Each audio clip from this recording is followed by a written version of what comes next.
High viewers, ఒక journalist అన్నప్పుడు న్యూట్రల్గా ఉండాలి, న్యూస్గా ఇవ్వాలని చెప్పి చాలామంది అంటూ ఉంటారు. నేను అలాగే ఉన్నా. కానీ జగన్మోహన్ రెడ్డి పుణ్యమాని ఆంధ్రప్రదేశ్ రాష్ట్రాన్ని కాపాడుకోవాలంటే అపోనెంట్, ఒక రకంగా చెప్పాలంటే అపోజిషన్ లాగా ఉండాల్సి వస్తూ ఉంది ఇప్పుడు. సో అటువంటి మూమెంట్లోనే పవన్ కళ్యాణ్ తీసుకున్నటువంటి నిర్ణయం గతంలో ఏదైతే ఉందో అది ఎట్టకేలకి ఈరోజు ఫుల్ఫిల్ అయ్యేటప్పటికి హ్యాపీగా ఉంది. అసలు ఏం జరిగింది? పవన్ కళ్యాణ్ ఏం చెప్పాడండి గతంలో? ఈ జగన్మోహన్ రెడ్డి ప్రభుత్వాన్ని గద్దె దించుతా, ఒక్క ప్రభుత్వ వ్యతిరేక ఓటు కూడా చేల్చనివ్వను,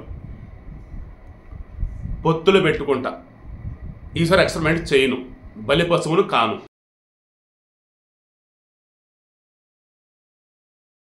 ఇదే కదా చెప్పాడు.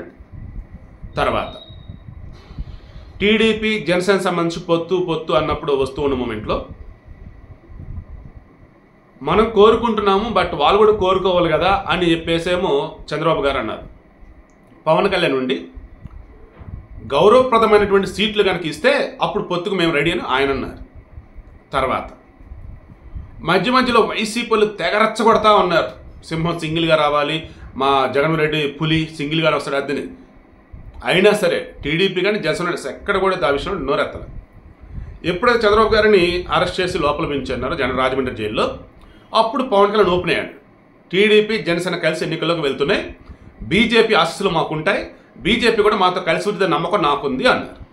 అప్పుడు ఎవరు అడుగున్నారు, అదేంటి వాళ్ళేమో మేము సింహం సింగిల్గా వచ్చింది అంటున్నారు, మీరు పొత్తులు వేస్తున్నారు ఏంటంటే, అయ్యా మేము మనుషులం, మేము కలిసే ఉంటాం, కలిసి అడుగులేస్తాం. వాళ్ళు సింహాలు పులులు అడవుల్లో ఉండాల్సిన వాళ్ళు, మనుషుల్లో కాదు. వాళ్ళు అలాగే ఉన్నప్పుడు జంతువుల్లాగా మేము మనుషులో చెప్పి క్లారిటీ ఇచ్చారు. ఇక అప్పటి నుంచి ఛాన్స్ దొరికినప్పుడల్లా ఏదో విధంగా టీడీపీ జనసేన మధ్య గ్యాప్ తీసుకురావడానికి వైసీపీలు చేయని ప్రయత్నం అంటూ లేదు. చేయగొండి హరిరామజగన్ పెద్ద మనిషి చేత, మొదగడ పద్మనాభం చెప్పి ఇంకో పెద్ద మనిషి చేత, చివరికి ఏంట్రా వీళ్ళు అంటే వైసీపీ పావులు ఇల్లు. చేయగొండి హరిరామజోగయ్య కొడుకేమో వైసీపీలో ఉంటాడు, ఆయనేమో నేను జనసేనతో అంటాడు. పవన్ కళ్యాణ్ వచ్చేసి అయ్యా మీరు లెటర్ రాయటం సలహాలు ఇవ్వటాలు కాదు, నాతో కలిపి రాజకీయంలో నడవండి అంటాడు. అలా కాదంటారు వీళ్ళు. కమిటీ ముద్రగడ పద్మనాభం అయితే నిన్న మాట్లాడుకున్నాం. ఆయన వచ్చేసి ఏం చేస్తున్నాడు, పవన్ కళ్యాణ్ నా దగ్గరకు వస్తా అన్నాడు, కలుస్తా అన్నాడు, మాట్లాడుతా అన్నాడు, రానివ్వకుండా ఆగుతున్నారు అంతే ఇది అంటున్నాడు. చివరిగా తేలింది ఏంటంటే ఆయన వైసీపీ మనిషి. ఏదో విధంగా జనసేనలోకి ఎంటర్ అయ్యి అక్కడ చీలికలు తెచ్చి కంపు చేయాలి టీడీపీ జనసేన మధ్య అని చెప్పేసి ఆయన ప్లాన్. ఆ చంద్రబాబు ముందుగానే గుర్తించేసి ఆయన రానివ్వకుండా ఎట్టకేలకు పవన్ కళ్యాణ్ చేత స్మూత్గా హ్యాండిల్ చేయించాడు. ముద్రగడ పద్మనాభం నిస్వరూపం నిన్న బయటపడిపోయింది. సో ఇటువంటి మూమెంట్కి బ్యాలెన్స్ ఎవరున్నారు? బీజేపీ. ఈ బీజేపీకి సంబంధించి పదే జగన్మోహన్ రెడ్డి అనేది ఏంటి, మాకు మోదీ ఆశీస్సులు ఉన్నాయి, కేంద్రానికి అన్నీ మేము చెప్పి చేస్తున్నాం అంట. రాష్ట్రంలో ఉన్న బీజేపీ వాళ్ళేమో ఒరే నాయన డబ్బులేమో కేంద్రానివి, ఇక్కడ పేర్లు కానీ హడావుడి కానీ మొత్తం నీదే అన్నట్టు వాళ్ళు అంటారు.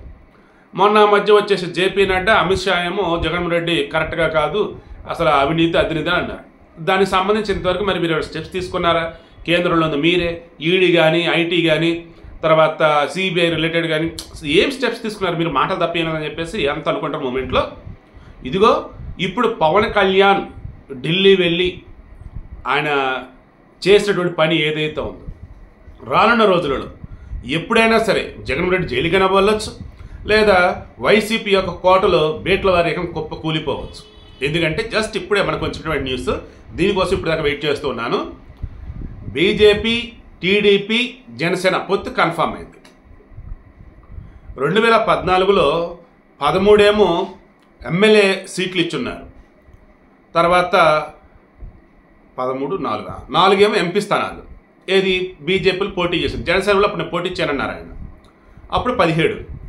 ఇప్పుడు వచ్చేసి చంద్రబాబు ఆయన వచ్చేటప్పటికి ఒక టార్గెట్ పెట్టుకున్నారు. అంటే టార్గెట్ ఇస్ నథింగ్ బట్ ఒక లెక్క ఏంటి, 30 స్థానాలు ఎవరికి సంబంధించి ఏంటి అన్నప్పుడు అసెంబ్లీ స్థానాలు 30 పొత్తులో భాగంగా ఎవరికైనా ఇవ్వాల్సి వస్తే, అలా 24 వచ్చేసేమో వీరికి ఇచ్చున్నారు జనసేనకి, ఇక బ్యాలెన్స్ 6 అది బీజేపీకి. మరి ఎంపీకి సంబంధించి ఫుల్ క్లారిటీ ఉన్నారు చూడండి. 3 స్థానాలేమో జనసేనకి ఇచ్చున్నారు, ఇంకో 5 స్థానాలు వచ్చేసేమో ఇటు బీజేపీకి. సో 5, 6, 11 పొత్తుల భాగంగా బీజేపీకి ఇస్తుంది. ఇప్పుడు ఏ స్థానాలు ఏంటి అన్నప్పుడు అరకు ఏది ఎంపీ స్థానాలు, ఎమ్మెల్యే స్థానాలకు సంబంధించి ఇంకా క్లారిటీ రావాల్సి ఉంది. బట్ నెంబర్ అయితే ఫైనల్, జనసేన 24, 6 బీజేపీ ఎమ్మెల్యే స్థానాలు. సో లోకల్ కదా ఎమ్మెల్యే అన్నప్పుడు, సో దాని చాలా లెక్కలు ఉంటాయి. స్ట్రాంగ్ క్యాండిడేటా లైక్ ఎలా ఏంటని. ఈవెన్ రాజమండ్రి రూరల్ కూడా గోరెంట్ల బుచ్చి చౌదరి అని చెప్పేసి కందులు దుర్గేష్ అని చెప్పేసి అన్నారు. బట్ క్లారిటీ వచ్చింది, కందులు దుర్గేష్ వచ్చేసి నిడదవోలు నుంచి, గోరెంట్ల బుచ్చి చౌదరి వచ్చేసి రాజమండ్రి రూరల్ నుంచి అని జస్ట్ ఇందా క్లారిటీ వచ్చింది. అది కూడా సో ఈ అసెంబ్లీ సంబంధించి మనకు క్లారిటీ రావాలి. ఇక ఎంపీ స్థానానికి సంబంధించి క్లారిటీ వచ్చేసింది. అరకు అంటే బీజేపీ జనసేన సంబంధించి వీళ్ళు పోటీ చేశారు. అరకు 1, అనకాపల్లి, కాకినాడ, రాజమండ్రి, నర్సాపురం, మచిలీపట్నం, తిరుపతి, రాజంపేట. సో 8 స్థానాలు. 3 ఏమో జనసేన, 5 ఏమో బీజేపీ. ఓకే, ఇది. ఇక ఇప్పుడు వైసీపీ అష్టదిగ్బంధనం కాబడిందా లేదో ఒకసారి మీరే చెప్పండి. వర్డ్ కూడా అందుకే నేను యూజ్ చేశాను తమ్నైల్. జగన్మోహన్ రెడ్డి పదే చెప్తున్నది ఏంటండి, బటన్ నొక్కే డబ్బులు ఇచ్చా, బటన్ నొక్కే డబ్బులు ఇచ్చా. ఎవరు డబ్బులు అవి? ప్రజల పన్నులు కడితే వచ్చిన డబ్బులు, లేదా నువ్వు అప్పులు తెచ్చిన డబ్బులు. ఎవరు తీర్చాలి? జనాలు తీర్చాలి. జగన్మోహన్ రెడ్డి జేబులో నుంచి పెట్టాడా? లేదే. అదేమంటే దొరికిన కాడికి దొరికినట్టుగా పథకాలకు వాళ్ళ నాన్న పేర్లు లేదా ఈయన పేర్లు, అదేమంటే ఆ బిల్డింగ్ పేర్లు ఈ బిల్డింగ్ పేరు మార్చాలి. ఇవి తప్ప ఈయన చేసింది ఏమైనా ఉందా? ఇదేనా పరిపాలన అంటే?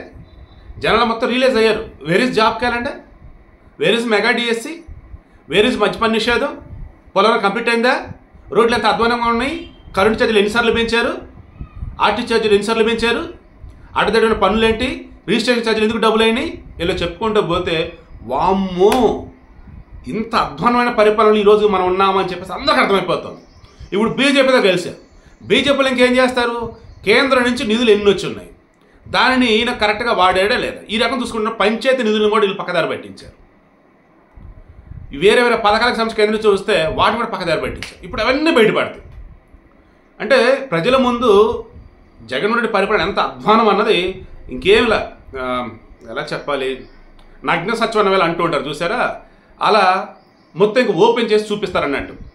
ఏది ఈయన పరిపాలన ఎంత అధ్వానంగా ఉంది, కేంద్రం నుంచి ఫండ్స్ కూడా అలా డైవర్ట్ చేసాడు ఏంటి.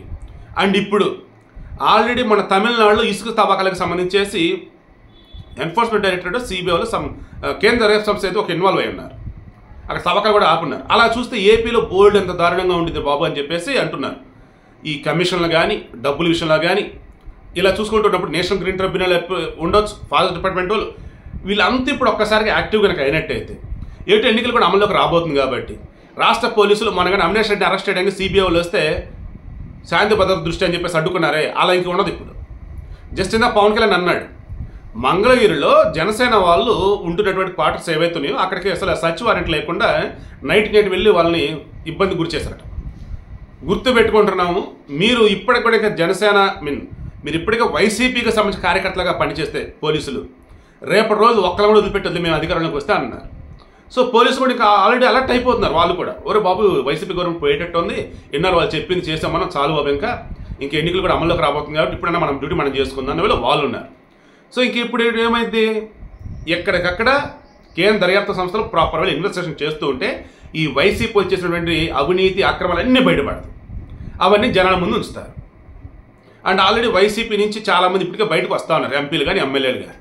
కొన్ని చోట్ల వచ్చేసి భయంకరమైన వ్యతిరేకత వస్తూ ఉంది. ఇలా చెప్పుకుంటూ పోతే ఒక్క ఛాన్సే లాస్ట్ ఛాన్స్ అవుతుంది జగన్ కన్నా గతంలో చెప్పినా అదే నిజం కాబోతా ఉంది. ఈ మొత్తం మీద ఎపిసోడ్లో పవన్ కళ్యాణ్ ఏదైతే మాట అన్నాడో వైసీపీని ఇంటికి పంపుతామన్నాడు, అండ్ జగన్ రెడ్డి చేసిన తప్పులను బయట పెడతామన్నారు, అండ్ మొత్తంగా రాష్ట్రానికి సంబంధించి అభివృద్ధి కోసం బాగు కోసం ఎన్ని మెట్లని నేను దిగుతా అన్నాడు, అన్నిటికి సంబంధించి ప్రతిపక్షాలను ఏకం చేస్తా అన్నాడు.